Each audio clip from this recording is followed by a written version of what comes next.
This texture on overpass disappears at long range, so you can see your opponent crossing through the pillar. And if you ever get mollied out under balcony on Mirage, now you can smoke on top of the balcony to put out the molly and give yourself room to fight. Just make sure you throw it quickly enough or you'll die before the smoke goes off.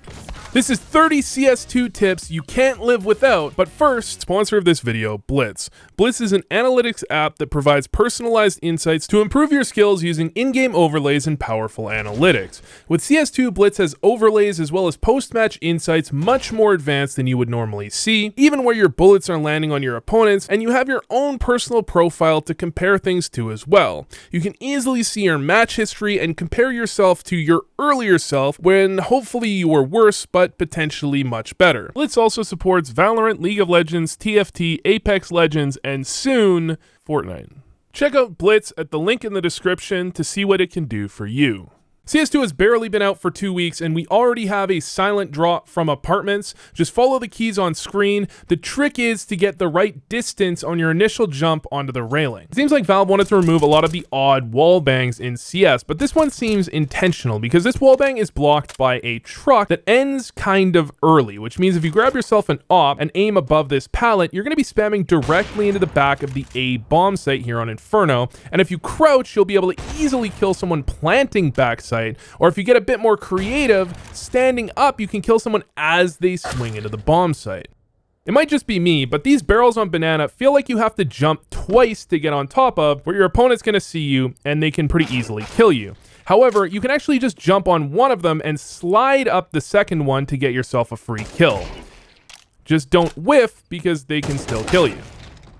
In CSGO, there was a ledge on Xbox that you could jump onto for much faster rotates up catwalk. In CS2, you can't see it anymore. However, it actually still is there, and you can jump on it from lower tunnels or from right next to Xbox, as long as you remember where it is. And on the other side of Xbox, you can still do the double jump to get on top of it without someone on cat seeing you, but you have to be a little careful because if you have your knife out, they might be able to see your gun.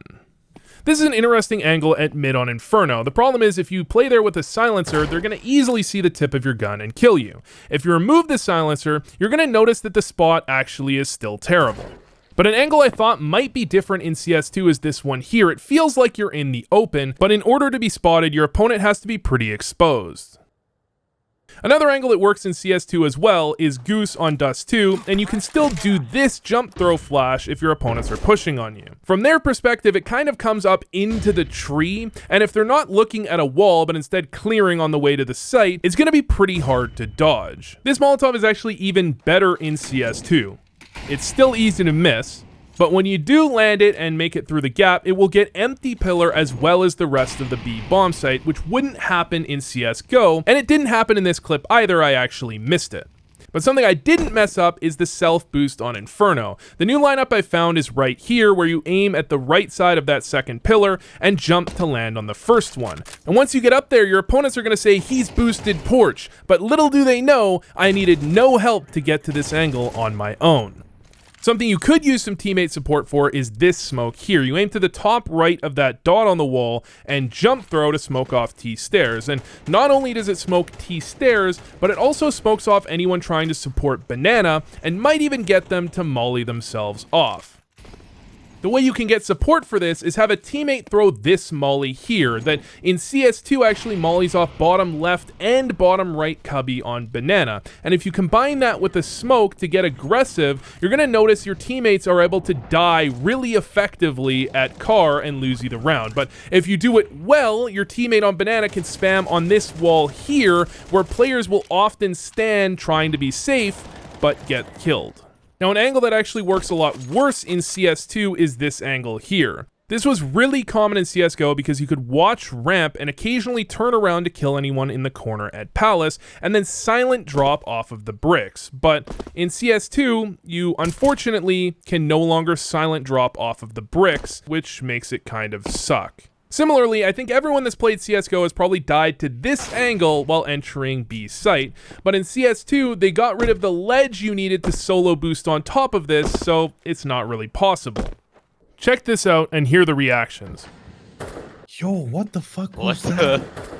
Yeah, do it again. It looks like you have some like fucking Valorant special effect ability around you.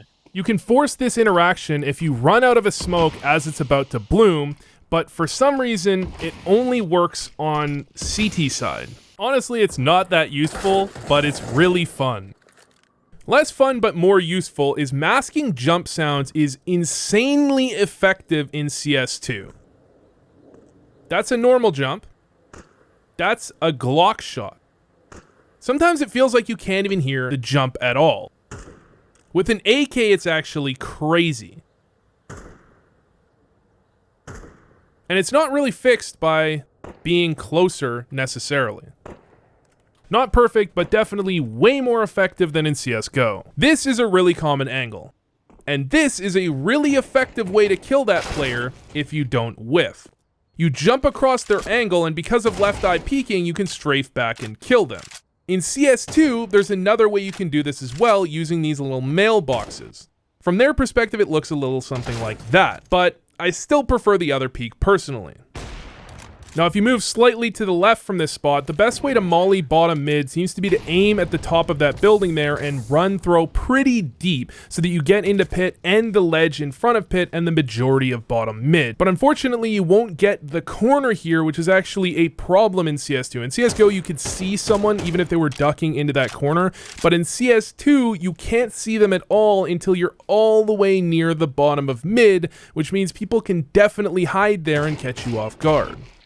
Now, on the other side of the reality, we have smokes that most people know are colored based on which team threw them. You can see the CT through the one on stairs. It's a lot bluer. But what I didn't know is that if you get dropped a smoke from an enemy or you pick it up off their dead body, it will remain the same color as that enemy. And something I noticed while recording this is actually smokes change color as they dissipate. So the color of a smoke can actually be used to tell how long is left in that smoke. What's a little harder to tell is it looks like you might not be able to jump out of coffins without being spotted and spammed anymore. However, if you jump early just before that first little sandbag on the ground, you can still jump up safely and get yourself some kills. If you want to counter that spot by using a smoke, you can crouch and aim at this dot on the wall and jump throw, and it's going to bounce off the back wall and land on the first ledge of coffins to block the whole thing out. Now, you might be tempted to throw one like this that lands like a standard CSGO smoke, but the problem is there's a massive gap in front of it. You can also still spam someone ninja on a site pretty deep left on the wall, but instead of seeing their blood, you have to listen for the sound. And the second vent on Nuke, I believe was still spammable in CSGO as well. However, you would do so little damage it wasn't that worth it. But in CS2, you can hear when you hit them. So it might be worth spamming and then using this Molotov to finish them off once you hit them.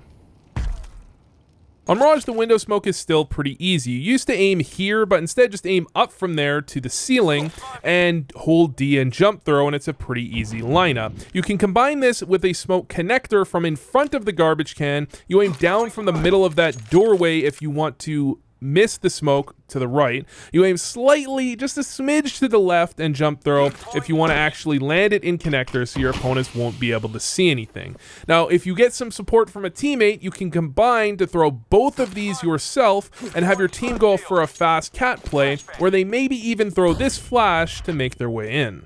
When I first started this video, there was a weird glitch that I found in testing where if someone was hugging a destructible door, you could see the X-ray of their gun through the door and no longer blow it up with a nade. They fixed that. You can no longer see the X-ray, but you can still see their name through the door some of the time. You can now blow up the door with a nade though. The problem is if someone's hugging the door, you can often see their gun sticking through if they move around at all, and you can even see it through the wall when they quick switch or change guns at all. And after noticing that, along with the sound of hitting people, I realized you can actually spam all of Squeaky to at the very least get the information if someone is in there or not. It's kind of broken. And right next to Squeaky, in vents, you can still use E to open and close this vent. It doesn't make any noise. And you can spam through to the left side of vents really easily to potentially kill someone, but there's a problem. Your gun glitches through, which means you're very easy to shoot back. I'm assuming they're gonna fix this. This is an angle that's very common because it's great to lock down rotates off of catwalk, then you can easily jump into window to get someone in jungle, or you can jump off entirely. But you might not have known you can actually get off that ledge silently if you time your crouch correctly. You have to use a similar mechanic now to do the silent boost on Inferno, because if you walk straight off this ledge, you will go right through their head. But if you crouch just as you come off the ledge, and you don't mess it up, you will still be able to get onto their head. It's really, really weird. You may have already noticed, but I thought this was pretty cool. The bomb makes a beep sound when it drops. And you don't actually need to be able to see the bomb for that to happen. It'll even make a beep when it bounces. It will not make any sound if dropped directly to a teammate. And finally, this incredibly common angle in CSGO was called the BnTeT angle. It doesn't look like that much, however, from the enemy POV, it's very hard to see your head. Now, with metal oranges, like in CSGO, this made a big difference, but in CS2, they're wood, which means you can still spam them back pretty effectively. If you'd rather not whiff, you can molly it out by jumping on top of car, aiming at the dark spot on the wall, and throwing, and it's gonna land for first, second, and on top of second oranges. Anyways, if you enjoyed this video, click on this other one YouTube thinks you'll like.